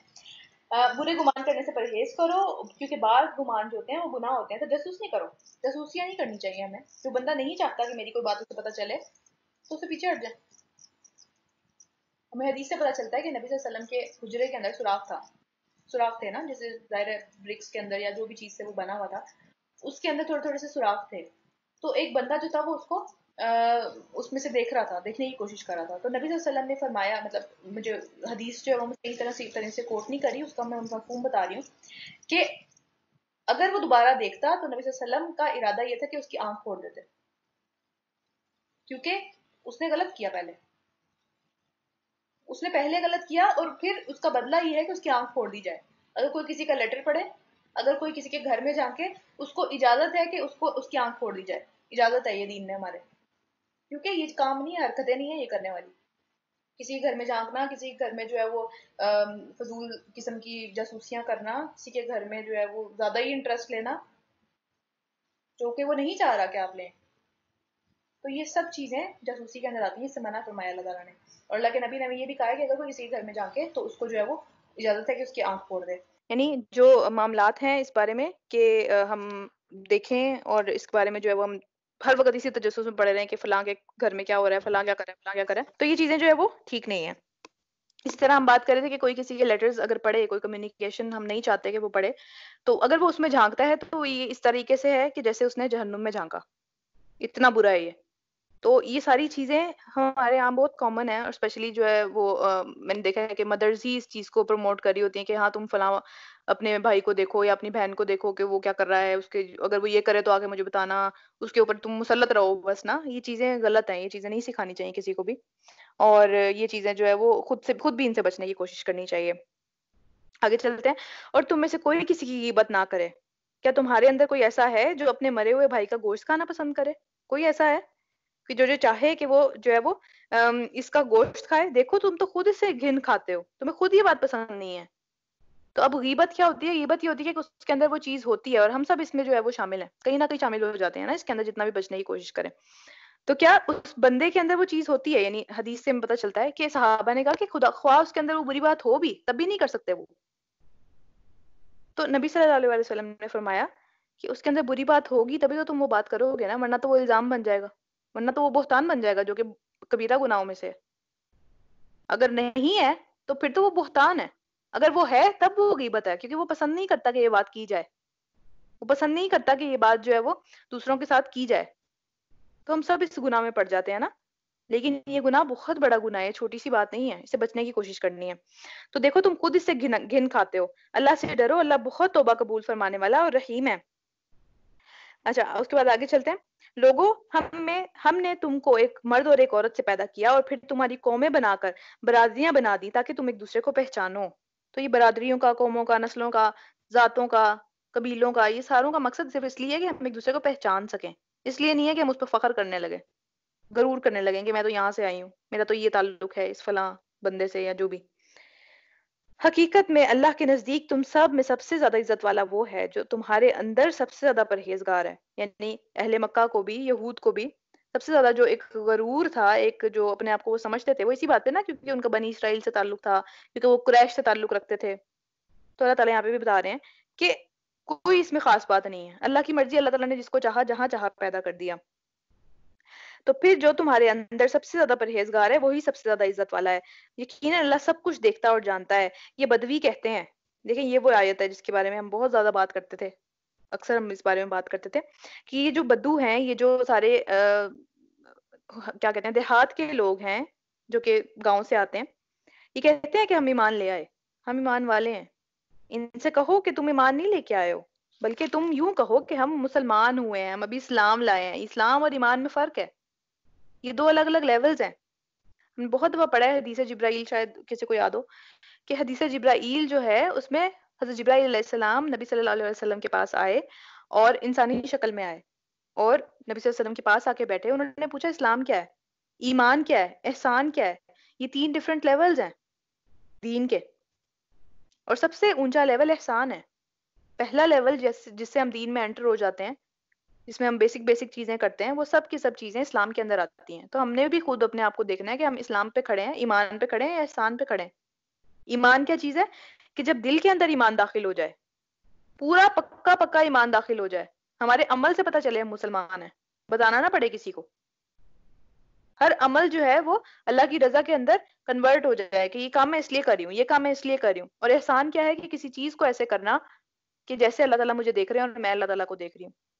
جیسے ہمارے گھر میں کوئی آتا ہے یا ہم کسی بڑے بندے کے سامنے ملتے ہیں تو ہمارا ایک ایٹیٹیوڈ ڈفرینٹ ہوتا ہے، ہم کوشش کر رہے ہوتے ہیں کہ ہم بڑا جو ہے نا وہ کانشیس ہوتے ہیں کہ بھئی نہیں یہ نہ ہو جائے، یہ نہ ہو جائے، ہم بہتر بننے کی کوشش کرتے ہیں، ہم پرفیکٹ ہونے کی کوشش کرتے ہیں نا. تو وہی والا معاملہ ہونا چاہیے کہ پرفیکشن میں چلی جائے بات احسان کے معاملے میں، کہ جو حق بھی نہیں تھا اس سے بھی کہیں بڑھ کے کرنا کچھ بھی. جیسے ہم بہت دفعہ بات کرتے ہیں نا کہ احسان میں ہو جائے گا یہ، تو اگر کسی نے کسی کو معاف کر دیا تو یہ اس کا احسان ہے، کیونکہ اللہ تعالیٰ نے تو بدلہ لینے پہ کیا ہوا ہے، یہ بدلہ لے لو. پھر اس کے بعد اگر کوئی کہے کہ بھئی میں بدلہ بھی نہیں لیتا، میں معاف بھی کرتا ہوں، اس کے بعد میں اچھا بھی ہوں، تو یہ احسان کا بہت بڑا لیول ہو جائے گا یہ تو. پھر تو اسلام میں بدلہ لینا جائز ہے، لیکن جو بندہ احسان کے درجے پہ بیٹھا ہوا ہے وہ معاف بھی کرے گا، وہ جو ہے وہ بدلہ بھی نہیں لے گا، اور وہ پھر اس بندے کے ساتھ ان ریٹرن اچھا کرے گا بجائے اسی کے لیول پہ گرنے کے. تو یہ 3 لیولز ہیں، ان کے اندر ہم نے خود سوچنا ہے کہ ہم کہاں پہ کھڑے ہوئے ہیں نا. تو ایمان ابھی تمہارے دلوں میں داخل نہیں ہوا ہے، یہ تو تب داخل ہوگا کہ جب فرما برداری اختیار کرو گے. اگر تم اللہ اور اس کے رسول کی فرما برداری اختیار کر لو تو وہ تمہارے اعمال کے اجر میں کوئی کمی نہیں کرے گا، اور اس کے نتیجے میں وہ کرتے کرتے، وہ عمل کرتے کرتے، اس عمل میں پڑھتے پڑھتے ایک دن ایسا آئے گا کہ ایمان دل میں داخل ہو جائے گا. ایک دن ایسا آئے گا کہ دل کے اندر جو ہے وہ سکون آ جائے گا، امن آ جائے گا. ایمان کا لفظ امن سے نکلا ہے. یہ کسی قسم کا کوئی شک و شبہ نہیں رہے گا کسی بھی معاملے میں. تو اللہ بڑا درگزر فرمانے والا اور رحیم ہے. حقیقت میں تو مومن وہ ہیں جو اللہ اور اس کے رسول پر ایمان لائے پھر انہوں نے کوئی شک نہیں کیا. یہاں پہ ایمان والوں کی بات ہو رہی ہے، اسلام والوں کی بات نہیں ہو رہی، یہ دونوں چیزیں الگ ہیں. تو مسلمان اور مومن میں فرق ہے، یہ بات یاد رکھنی ہے. مومن وہ ہے جس کے پاس ایمان ہے، اور محسن کون ہے؟ محسن کا بھی لفظ بہت دفعہ استعمال ہوا ہے قرآن میں، وہ جو کہ احسان کرنے والے ہیں. مومن وہ جن کے پاس ایمان آ گیا، دوسرے لیول پہ پہنچ گئے. مسلمان وہ، مسلم وہ جو کہ پہلے لیول کے اندر آ گیا ہوا. تو ہم سب نے سوچنا ہے ہم کہاں کھڑے ہوئے ہیں. تو پھر کیا ہے کہ اللہ اور اس کے رسول پر ایمان لائے پھر انہوں نے کسی بات میں شک نہیں کیا، کسی بھی بات میں شک نہیں کیا. ان کو پتا تھا جو چیز آ رہی ہے میرے لیے بہتر ہے، چاہے وہ جانوں کو قربان کرنے کا حکم آ رہا ہے، چاہے مال کو قربان کرنے کا حکم آ رہا ہے، کچھ بھی اپنی جانوں اور مالوں سے اللہ کی راہ میں انہوں نے جہاد کیا، وہی سچے لوگ ہیں. اے نبی صلی اللہ علیہ وآلہ وسلم، ان لوگوں سے کہو جو کہ دعویٰ ہے نا جن کا کہ ہم بھی ایمان والے ہیں، یعنی بدوی اور آج ہمارا بھی یہ دعویٰ ہے کہ ہم بھی ایمان والے ہیں. تو ان سے کہو کہ کیا تم اللہ کو اپنے دین کی اطلاع دے رہے ہو کہ تمہارے پاس ایمان ہے؟ اللہ کو تو پتہ ہے تمہارے پاس کیا ہے، تم کس لیول پہ کھڑے ہوئے ہو. حالانکہ اللہ زمین اور آسمان کی ہر چیز کو جانتا ہے اور ہر چیز کا علم رکھتا ہے. یہ لوگ تم پر احسان جتاتے ہیں کہ انہوں نے اسلام قبول کر لیا. ہم بھی یہی کرتے ہیں نا، ہم کہتے ہیں ہم تو مسلمان ہیں، ہم تو بخشے جائیں گے، ہم نے بہت بڑا احسان کر دیا مسلمانوں کے. تو وہ بھی ایسے ہی کرتے تھے. ان سے کہو اپنے اسلام کا احسان مجھ پر نہیں جتاؤ، بلکہ اللہ تم پر احسان کرتا ہے اگر وہ تمہیں ایمان کی ہدایت دیتا ہے. تو اللہ کا احسان مانو بجائے اس کے کہ اپنے آپ کو بڑا سمجھنے کے. اگر تم واقعی دعوے دار ہو ایمان کے، اللہ زمین اور آسمان کی ہر پوشیدہ چیز کا علم رکھتا ہے. جو کچھ تم کرتے ہو سب اس کی نگاہ کے اندر ہے. اس کو بتانے کی ضرورت نہیں ہے کہ تم اسلام لے آئے، تم ایمان لے آئے، تم احسان کے درجے پہ فائز ہو گئے. اللہ کو بہتر پتا ہے ہر چیز کے بارے میں. اچھا اس کے بعد آگے چلتے ہیں. سورہ قاف ہے، مکی صورت آ رہی ہے. 3 صورتیں ہم نے بھی پیچھے مدنی پڑھی ہیں، اب آگے جو ہے وہ مکی صورت پھر سے آ گئی ہے. تو شروع کرتے ہیں اللہ کے نام سے جو بڑا مہربان نہایت رحم کرنے والا ہے. قاف، قسم ہے قرآن مجید کی، بلکہ ان لوگوں کو تو تعجب اس بات کے اوپر ہوا ہے کہ ایک خبردار کرنے والا خود انہی میں سے آ گیا ان کے پاس، ان کو بات ہی نہیں برداشت ہو رہی ہے. پھر کافر جو ہے وہ کہنے لگے کہ یہ بات تو بہت ہی عجیب ہے کہ کیا ہم جب مر جائیں گے اور خاک ہو جائیں گے تو کیا دوبارہ اٹھائے جائیں گے؟ یہ تو بہت ہی عجیب بات ہے. یہ واپسی پر تو سمجھ ہی نہیں آ رہی، عقل سے بھی بہت آگے چل کے بات کر دی، یہ تو سمجھ سے باہر ہے. حالانکہ زمین ان کے جسم میں سے جو کچھ کھاتی ہے، یعنی دفن ہونے کے بعد، وہ سب ہمارے علم میں ہے اور ہمارے پاس ایک کتاب میں ہے جس میں سب کچھ محفوظ ہے. تو پیدا کرنا دوبارہ کوئی مشکل کام نہیں ہے. پہلا دفعہ پیدا کرنا مشکل ہے. ایک ڈش ہم جب ٹرائی کرتے ہیں، ایک ہم کھانا جب کچھ بناتے ہیں، وہ پہلی دفعہ مشکل لگتا ہے، دوسری دفعہ تو وہ مشکل نہیں لگتا، دوسری دفعہ تو آسان ہو جاتا ہے. ایون اللہ تعالیٰ کے لیے تو پہلی دفعہ بھی مشکل نہیں تھا وہ ہمیں پیدا کرنا. بلکہ ان لوگوں نے تو جس وقت حق ان کے پاس آیا اسی وقت اس کو صاف جھٹلا دیا. اس وجہ سے یہ لوگ اب الجھن میں پڑے ہوئے ہیں، کیونکہ حق کو جب ہم جھٹلاتے ہیں نا تو ہمارے دل کو بھی سکون نہیں آتا، کیونکہ ہمارے اندر وہ چیز ہے ہر ایک کے اندر حق کو جو کہ پہچان لیتی ہے، تو ہمیں چین نہیں لینے دیتی. پھر ہم امن میں نہیں آتے. پھر ہم ایک شک میں ہی پڑے رہتے ہیں، پھر ہم ایک پریشانی میں ہی پڑے رہتے ہیں کہ پتہ نہیں میں نے ٹھیک کیا یا نہیں، پتہ نہیں مجھے ایسا کرنا چاہیے تھا یا نہیں، تو اسی چیز میں پڑے رہتے ہیں۔ اچھا تو کیا انہوں نے کبھی اپنے اوپر آسمان کو نہیں دیکھا کہ کس طریقے سے ہم نے اسے بنایا اور اسے خوبصورت بنا دیا پھر اس کے بعد ستاروں سے، چاند سے، اور اس میں کہیں بھی کوئی بھی ایسے کوئی سوراخ نہیں بنایا ہوا، کوئی ایسے کوئی پریشانی کوئی مشکل بات اس کے اندر نہیں ہے، اور زمین کو ہم نے بچھایا اور اس کے اندر پہاڑ جما دیے اور اس کے اندر ہر طرح کے خوشنما خوبصورت نباتات جو ہیں وہ اگا دی، ہر چیز آنکھیں کھولنے والی اور سبق دینے والی ہے ہر اس بندے کے لیے جو حق کی طرف رجوع کرنے والا، اس کو ہر جگہ سے اللہ تعالیٰ کی ذات تک رسائی مل جاتی ہے، وہ ہر جگہ سے اللہ تعالیٰ کی ذات تک پہنچ جاتا ہے، اور جس کو نہیں ملنی ہوتی، جو اندھا ہے، اس کو کہیں بھی کچھ نظر نہیں آتا۔ اور آسمان سے ہم نے برکت والا پانی نازل کیا، بارش کی بات ہو رہی ہے، بارش میں برکت ہے، اللہ تعالیٰ نے برکت رکھی ہوئی ہے، اس میں بیماریوں کا بھی علاج ہوتا ہے۔ تو ظاہر ہے آج کل ویسے اتنی بارشیں ہو رہی ہیں، ہر وقت ہی اوپر پڑتا رہتا ہے پانی، تو اس میں اتنا بھی کوئی پریشانی والی بات نہیں ہے، برکت آ رہی ہے آسمان سے، اور دوسرا بارش جب ہو رہی ہو تو اس وقت دعائیں بھی قبول ہوتی ہیں، تو دعا بھی مانگنی چاہیے اس وقت۔ پھر اس باغ اور فصل کے غلے اور بلند و بالا کھجور کے درخت پیدا کیے جس کے اوپر پھلوں سے لدے ہوئے خوشے ہیں، ایک کے اوپر ایک، ایک کے اوپر ایک، یہ انتظام ہے بندوں کو رزق دینے کا اپنے۔ اس پانی سے ہم ایک مردہ زمین کو زندگی بخشتے ہیں، مرے ہوئے انسانوں کا زمین سے نکلنا بھی بالکل اسی کی طرح ہوگا، کوئی مشکل کام نہیں۔ ان سے پہلے نوح علیہ السلام کی قوم اور اصحاب رس اور سمود اور عاد اور فرعون اور لوط کے بھائی اور ایکا والے اور تبو کی قوم سب جھٹلا چکے۔ ہر نبی کے ساتھ یہ معاملہ ہوا ہے کہ جہاں بھی پیغام آیا وہاں پہ بہت کم لوگوں نے ایکسپٹ کیا، باقی سب نے ریجیکٹ کر دیا، ہر ایک نے رسولوں کو جھٹلایا، اور آخر کار میری وعید ان کے اوپر آ گئی، جس چیز سے ڈرایا جا رہا تھا وہی چیز منہ پہ آ گئی، عذاب کی بات ہو رہی ہے۔ کیا پہلی بار تخلیق سے ہم عاجز تھے؟ کہ پہلی بار ہم بہت زیادہ پریشانی سے ہم نے وہ تخلیق کی تھی، اللہ تعالیٰ بات کر رہے ہیں کہ یہ اتنے مشکل کام ہے کہ جو ان کو لگتا ہے دوبارہ نہیں ہو سکتا، مگر ایک نئی تخلیق کی طرف سے یہ لوگ شک میں پڑے ہوئے ہیں، یعنی پہلی دفعہ ہو گیا، سب سے مشکل کام پہلی دفعہ تھا وہ ہو گیا، تو ان کو اب دوسری دفعہ میں شک ہے۔ رکو نمبر 2، ہم نے انسان کو پیدا کیا اور اس کے دل میں ابھرنے والے وسوسوں تک کو ہم جانتے ہیں کہ اس کے دل میں چھوٹے سے چھوٹا خیال جو آتا ہے وہ ہر چیز اللہ تعالیٰ کے پاس موجود ہے کہ وہ کیا ہو رہا ہے، ایون ہم بھی بھول جاتے ہیں نا کہ یہ خیال میرے دل میں آیا تھا۔ ہم اس کی رگ رگ سے بھی زیادہ واقف، ہر اس کی رگ گردن یعنی کہ جو شاہ رگ ہوتی ہے اس سے بھی زیادہ قریب ہیں اس کے، اور ہمارے اس کے براہ راست علم کے علاوہ، یعنی ظاہر ہے ایک تو اللہ کو سب کچھ پتا ہے، اس کے علاوہ 2 لکھنے والے فرشتے اس کے دائیں اور بائیں بھی بیٹھے ہوئے ہیں جو ہر چیز لکھی جا رہے ہیں، ہر چیز اس کے اندر لکھتی چلے جا رہے ہیں، کوئی لفظ اس کی زبان سے نہیں نکلتا جسے محفوظ کرنے کے لیے ایک حاضر نگران اس کے اوپر موجود نہ ہو جو ہر وقت اٹینٹو بیٹھا ہوا ہے۔ میرے منہ سے ایک بھی لفظ نہیں نکلتا اور وہ اسے لکھتا نہیں ہے۔ پھر دیکھو وہ موت کی جان کنی حق تک پہنچ گیا، مطلب ظاہر ہے موت آ گئی، موت کا وقت آ گیا، اور پھر یہ وہی چیز ہے جس سے تو بھاگتا تھا، یعنی جب وہاں پہ جو فرشتوں کو دیکھ لیا اور وہ سارا چیزیں، سارا پردہ جو غیب کا تھا وہ ختم ہو گیا، اور پھر سور پھونکا گیا، اور یہ وہ دن ہے جس کا تمہیں خوف دلایا جاتا تھا، یعنی ظاہر ہے اتنا دور نہیں ہے وہ دن بھی، بہت کم ہی ٹائم لگے گا وہ، ظاہر ہے تو پتہ نہیں کتنا ٹائم اللہ تعالیٰ ہی جانتے ہیں، لیکن ہمیں حدیث سے پتہ چلتا ہے، قرآن میں بھی ہم نے بہت دفعہ یہ چیز پڑھی ہے کہ جب وہ اٹھیں گے قیامت والے دن تو وہ کہیں گے کہ شاید ایک گھڑی یا دن کا کچھ حصہ ہم رہے ہیں قبروں میں، اللہ کے پتہ نہیں کتنے ہزاروں سالوں رہنا ہے ابھی۔ ہر شخص اس حال میں آ گیا کہ اس کے ساتھ ایک کھانگ کر لانے والا ہے اور ایک گواہی دینے والا اس کے اپنے اعمال کے اوپر، تو اس کو ہانک کر لے کے آیا جائے گا، جو نہیں آنا چاہتا وہ بھی اللہ کے سامنے کھڑا ہو جائے گا۔ اس چیز کی طرف سے تو غفلت میں تھا، ہم نے وہ پردہ ہٹا دیا جو تیرے آگے پڑا ہوا تھا، غیب کا پردہ، اور آج تیری نگاہیں خوب تیزی سے ہر چیز دیکھ رہی ہیں۔ اس کے ساتھی نے عرض کیا، یہ جو میری سپردگی میں تھا حاضر ہے، یعنی میں نے اس کے اوپر پوری نگرانی کی، سب چیزیں دیکھی، اور یہ آج آ گیا میرے سامنے، آج آپ کے سامنے آ گیا اللہ سبحانہ و تعالیٰ، تو حکم دیا گیا کہ پھینک دو جہنم میں ہر کٹے کافر کو جو حق سے بہت دشمنی رکھتا تھا، خیر کو روکنے والا تھا اور حد سے آگے بڑھا ہوا تھا، شک میں پڑا ہوا تھا اور اللہ کے ساتھ کسی دوسرے کو بھی خدا بنا کے بیٹھا ہوا تھا، ڈال دو اسے سخت ترین عذاب میں۔ اس کے ساتھی نے عرض کیا کہ اللہ تعالیٰ میں نے اس کو سرکش نہیں بنایا بلکہ یہ خود ہی پرلے درجے کا گمراہ پڑا ہوا تھا۔ اب یہ دیکھیں یہاں پہ جس کا ساتھی ہے وہ کون ہے؟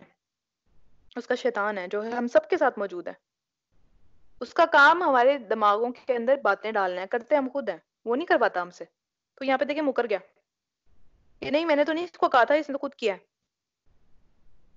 تو پھر یہ خود ہی پرلے درجے کی گمراہی میں پڑا ہوا تھا۔ جواب میں ارشاد ہوگا کہ میرے حضور جھگڑا نہیں کرو، میں نے تم کو پہلے ہی برے انجام سے بتا دیا ہوا تھا، میرا پیغام تم تک پہنچ گیا ہوا تھا، میرے ہاں بات پلٹی نہیں جاتی، اب فیصلہ ہو گیا، اور میں اپنے بندوں پر ظلم توڑنے والا نہیں ہوں، بندے خود ظلم کر کے آئے ہیں تو ان کے ساتھ ہی معاملہ ہوا ہے۔ رکو نمبر 3، وہ دن جب ہم جہنم سے پوچھیں گے کہ کیا تو بھر گئی، تو وہ کہے گی کیا کچھ اور ہے، ابھی بھی جگہ ہے۔ یعنی ایسا نہیں ہوگا کہ کوئی بندہ جو ہے وہ اس وجہ سے باہر رہ جائے گا کہ جہنم میں جگہ نہیں ہوگی اس کی۔ اللہ تعالیٰ ہم سب کو اس انجام سے بچائیں۔ اور جنت متقین کے تقوی والوں کے قریب لے کے آئی جائے گی، کچھ بھی دور نہ ہوگی۔ ارشاد ہوگا یہ ہے وہ چیز جس کا تم سے وعدہ کیا جاتا تھا، ہر اس شخص کے لیے جو بہت واپس پلٹنے والا، بہت توبہ کرنے والا، بہت بار بار اللہ تعالیٰ کی طرف واپس جانے والا، گر کے پھر اٹھنے والا، اور بہت نگہداشت کرنے والا ہوگا۔ نگہداشت کرنے والا، حفاظت کرنے والا اپنے دین کی، اپنے اعمال کی، اپنی نیکیوں کی، اس کو ضائع نہیں کرے گا وہ۔ جو بے دیکھے رحمان سے ڈرتا تھا اور جو دل گرویدہ لیے ہوئے آیا، اس کے دل کے اندر بہت محبت تھی، بہت زیادہ پیار تھا اپنے دین کے لیے، اپنے بھائیوں کے لیے، اپنے دینی بھائیوں کے لیے، اپنے رب کے لیے تقوی تھا اس کے دل کے اندر، وہ صاف شفاف دل لے کے آیا اپنے رب کے پاس۔ ان سے کہا جائے گا کہ داخل ہو جاؤ جنت میں سلامتی کے ساتھ۔ وہ دن بہت لمبا حیات ابدی کا دن ہوگا، وہ کبھی ختم نہیں ہوگا، پوری زندگی آگے چلتی چلی جائے گی۔ وہاں ان کے لیے وہ سب کچھ ہوگا جو وہ چاہیں گے، اور ہمارے پاس اس سے بھی بہت کچھ ہے زیادہ دینے کو۔ یعنی یہ تو پہلے دن کی بات ہے نا، آگے چل کے جو ملے گا وہ تو اللہ تعالیٰ نے ہمیں بتایا ہی نہیں کہ کیا ہوگا آگے چل کے۔ ہم ان سے پہلی بہت ساری قوموں کو ہلاک کر چکے ہیں جو ان سے بہت زیادہ طاقتور تھی، مکہ والوں کی بات ہو رہی ہے، اور دنیا کے ملکوں کو انہوں نے خوب چھان مارا تھا۔ یعنی ریسرچز تھیں ان کے پاس ٹیکنالوجی تھی، ان کے پاس ہر طرح کی سویلائزیشن اچھی تھی، لیکن ان کو بھی تباہ کر دیا۔ پھر کیا کوئی جائے پناہ پا سکے جب اللہ تعالیٰ کی مصیبت آئی؟ اس تاریخ میں عبرت کا سبق ہے ہر اس شخص کے لیے جو دل رکھتا ہو۔ دل تو سب کے پاس ہے، لیکن دل سوچنے سمجھنے کی صلاحیت رکھتا ہو، دل تو سب کے پاس ہی ہے۔ یا جو توجہ سے بات کو سنے، پہلا کام تو بات کو سننا ہے نا، بات کو سنیں گے تو سمجھ آئے گی، ورنہ تو سمجھ ہی نہیں آئے گی۔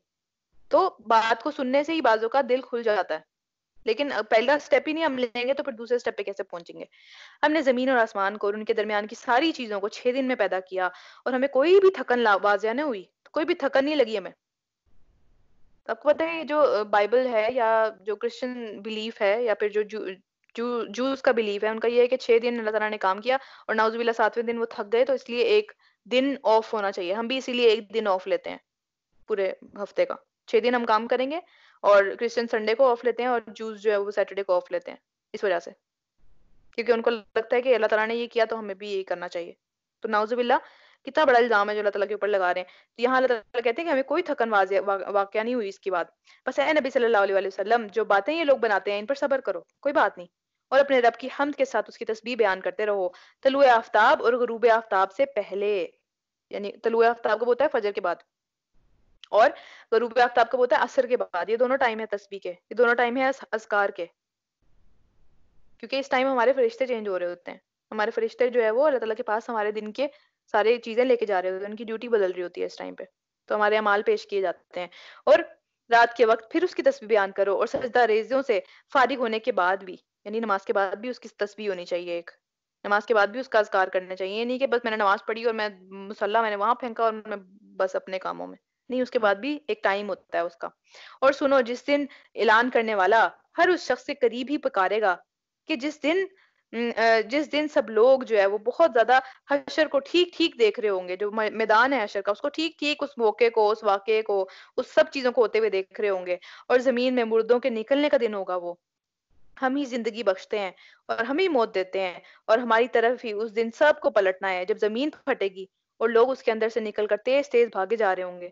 یہ حشر ہمارے لیے بہت ہی آسان ہے، اس میں کوئی مشکل بات نہیں ہے۔ ہم سوچ سکتے ہیں کہ زمین سے ہر وہ شخص نکل آیا جو آج تک آیا ہے اور جو آگے بھی آئے گا، کہ اس زمین میں اتنی جگہ ہے اتنے لوگوں کی، تو کیا بھگدڑ مچی ہوگی، کیا حالات ہوں گے، پتہ نہیں کیا ہوگا۔ اللہ تعالیٰ ہم سب کو جو ہے وہ اپنے حفظ و امان میں رکھیں، اللہ تعالیٰ ہم سب کے اوپر جو ہے وہ سکینت نازل کریں اس دن۔ اے نبی صلی اللہ علیہ وسلم، جو باتیں یہ لوگ بنا رہے ہیں ہم انہیں خوب جانتے ہیں، اور تمہارا کام ان سے باتیں جبرن منوانا نہیں ہے کہ تم کہو کہ نہیں تمہیں میری بات ماننی ہی پڑے گی، ماننی ہی پڑے گی، ماننی ہی پڑے گی، نہیں، بس تم اس قرآن کے ذریعے سے ہر اس شخص کو نصیحت کرو جو میری تنبیہ سے ڈر جائے، بس اس کے علاوہ اگلا کام نہیں ہے۔ اگلا انجام ان کا کیا ہوگا، وہ کیا کریں گے، یہ ہمارا مسئلہ نہیں ہے۔ اگلی صورت ہے سورہ زاریات، مکی صورت ہے یہ بھی۔ شروع کرتے ہیں اللہ کے نام سے جو بڑا مہربان نہایت رحم کرنے والا ہے۔ قسم ہے ان ہواؤں کی جو کہ گرد اڑانے والی ہیں، زاریات کہتے ہیں انہیں، پھر پانی سے لدے ہوئے بارش اٹھانے والی ہیں، بادل لے کے، ہوا کے بل بوتے پہ چلتا ہے نا بادل بھی، پھر تیز رفتاری کے ساتھ چلنے والی ہیں، پھر ایک بڑا کام یعنی کہ بارش کرنے والی ہیں، بارش ہو کے رہتی ہے پھر اس کے بعد۔ حق یہ ہے کہ جس چیز کا تمہیں خوف دلایا جا رہا ہے وہ سچی ہے، اور اعمال کا جزا اللہ تعالیٰ ضرور ضرور وہ دن لے کے آئیں گے جب وہ پیش کیا جائے گا۔ قسم ہے ڈفرنٹ شکلوں والے آسمان کی، ہم دیکھتے ہیں نا آسمان کا، کبھی کوئی رنگ، کبھی کوئی رنگ، کبھی کس قسم کے بادل ہوتے ہیں، کبھی کس طرح کا لگ رہا ہوتا ہے، ہر روز ایک نئی شان ہوتی ہے، ہر روز ایک نئی بیوٹی ہوتی ہے، جس طرح چاند کی مختلف منزلیں ہیں، کبھی بھی وہ پچھلے دن جیسا نہیں ہوتا، ستارے ڈفرنٹ ڈفرنٹ جگہ بدلتے رہتے ہیں، تو آسمان اپنی جگہ بدلتا ہے۔ آسمان آخرت کے بارے میں تمہاری بات ایک دوسرے سے مختلف ہے، یعنی کوئی مانتا ہے کوئی نہیں مانتا، اس سے وہی انسان جو ہے وہ اس کا دماغ اس سے پھرتا ہے جو حق سے پھرا ہوا ہو، وہ اس بات پہ نہیں مانتا جو حق کو ہی نہیں مانتا، کیونکہ یہ تو حق ہے، انجام تک ہر چیز نے پہنچنا ہے، تو پھر ہم کیوں انجام تک نہیں پہنچیں گے، ہمارا بھی ایک انجام ہے۔ مارے گئے وہ سب کے سب لوگ جو کہ اپنی طرف سے حکم لگاتے ہیں، اپنی طرف سے باتیں کرتے ہیں، جو جہالت میں غرق ہیں اور غفلت میں پورے مدہوش ہو چکے ہوئے ہیں، ان کو سمجھ ہی نہیں آ رہا کہ کون سی چیز ٹھیک ہے کون سی چیز غلط ہے۔ آخر کار وہ روز جزا کب آئے گا وہ یہ پوچھتے ہیں، ہر وقت ان کی یہی بات ہے کہ لے آؤ، آج لے آؤ، کل لے آؤ، پرسوں لے آؤ، اور اس روز وہ آئے گا جب تب یہ لوگ آگ کے اوپر تپائے جائیں گے، ان سے کہا جائے گا کہ اب چکھو مزہ اپنے فتنے کا، یہی وہ چیز ہے جس کے لیے تم جلدی میں چاہ رہے تھے۔ اللہ تعالیٰ تو نہیں لے کے آیا تمہارے اوپر یہ عذاب، تم خود بہت شوق تھا اس کی طرف جانے کا، اور اس طرح سے شوق ہے کہ جیسے وہاں بہت اچھی چیزیں رکھی ہوئی ہیں اپنے لیے، تو گمان ہے نا صرف۔ البتہ جو اللہ سے ڈرنے والے ہوں گے وہ اس روز باغوں اور چشموں میں ہوں گے، جو کچھ ان کا رب انہیں دے گا وہ اسے خوشی خوشی لے رہے ہوں گے، بہت زیادہ خوش اور شادان ہوں گے، اور وہ اس دن کے آنے سے پہلے نیکوکار تھے، وہ اس کے لیے جلدیاں نہیں مچاتے تھے، وہ اس کے لیے جو ہے نا وہ بڑھ بڑھ کے باتیں نہیں کرتے تھے، ان کو غرور نہیں تھا کہ بھئی میں تو مجھے کوئی مسئلہ نہیں ہوگا، نہیں، وہ ڈرتے تھے اللہ تعالیٰ سے، راتوں کو کم ہی سوتے تھے، پھر وہی رات کے پچھلے پہروں میں اللہ سے معافی مانگتے تھے، استغفار کرتے تھے، اور ان کے مالوں میں حق تھا سائل اور محروم کے لیے، وہ صرف اپنے لیے نہیں کماتے تھے، ان کے اندر سے، ان کے مال کے اندر سے حصہ رکھتے تھے وہ لوگوں کا۔ سائل کون ہوتا ہے؟ سوال کرنے والا، اور محروم جس کو ملا نہیں ہوا، جو سوال نہیں کرا لیکن اس کے پاس ہے نہیں۔ زمین میں بہت سی نشانیاں ہیں یقین لانے والوں کے لیے، اور خود تمہارے اپنے وجود میں بہت ساری نشانیاں ہیں، کیا تم کو سوچتا نہیں، سمجھ نہیں آتی؟ آسمان ہی ہے تمہارا رازق بھی، آسمان میں ہی ہے تمہارا رازق بھی، اور وہ چیز بھی جس کا تم سے وعدہ کیا جا رہا ہے، جنت بھی اور جہنم میں، دونوں چیزیں آسمانوں میں ہی ہیں، وہ زمین پہ نہیں ہے۔ تو قسم ہے آسمان اور زمین کے مالک کی، یہ بات حق ہے، ایسے ہی یقینی جیسے تم بول رہے ہو، جیسے تم بولتے ہو نا، اتنا ہی یقینی ہے یہ بھی، کوئی اس میں اتنی زیادہ بڑی بات نہیں ہے، اور اس میں کوئی بھی اتنی واضح اور اتنا شک والی بھی بات کوئی نہیں ہے، جیسے اگر تم ایک بات کر کے اس کے اوپر ڈٹ جاتے ہو میں نے کہا ہے تو اتنی ہی بات ہے یہ بھی آ کے رہے گی۔ اے نبی صلی اللہ علیہ وآلہ وسلم، ابراہیم علیہ السلام کے معزز مہمانوں کی جو بات ہے، جو ان کا قصہ ہے، وہ بھی تمہیں پہنچی ہے؟ کون آیا تھا ان کے پاس؟ ان کے پاس فرشتے آئے تھے، جب وہ ان کے ہاں آئے تو کہا آپ کو سلام ہے، آپ پر سلامتی ہے، اس نے کہا آپ کو بھی سلام ہے، وعلیکم السلام کہا انہوں نے، تو پھر کچھ نا آشنا لوگ ہیں، جانتے نہیں تھے حضرت ابراہیم انہیں کہ وہ کون ہے، پھر وہ چپکے سے اپنے گھر والوں کے پاس گیا اور اپنا ایک بہت موٹا تازہ بھنا ہوا بچڑا لا کے مہمانوں کے آگے پیش کر دیا، مطلب جانتے نہیں ہیں لیکن ان کی مہمان نوازی۔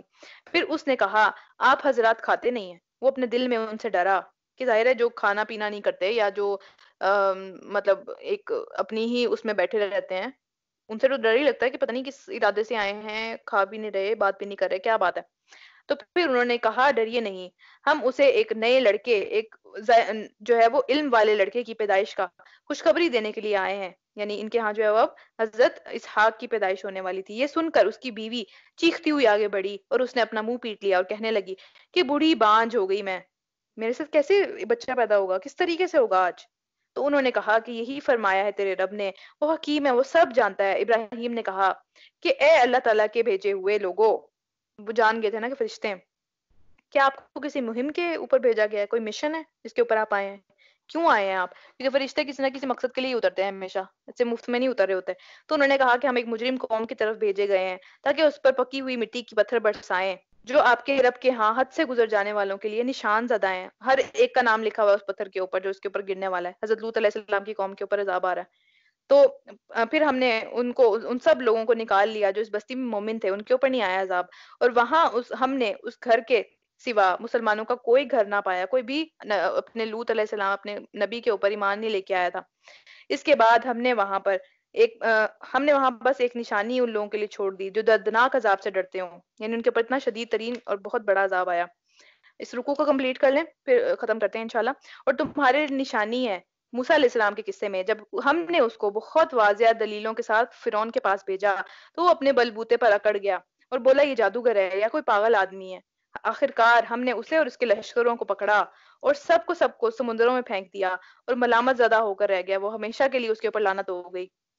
اور تمہارے لیے نشانی ہے عاد کے اندر، جبکہ ہم نے اس کے اوپر ایک ایسی بستی، ایک ایسی جو ہے وہ بے خیر ہوا بھیجی، یعنی اس کے اندر کوئی خیر نہیں تھی، کہ جس چیز پر سے بھی وہ گزری اس کو وہ سیدھا کر کے رکھ دیا۔ ایک ایسی تیز طوفان والی ہوا ان کے اوپر سے آئی کہ سب ختم ہو گیا۔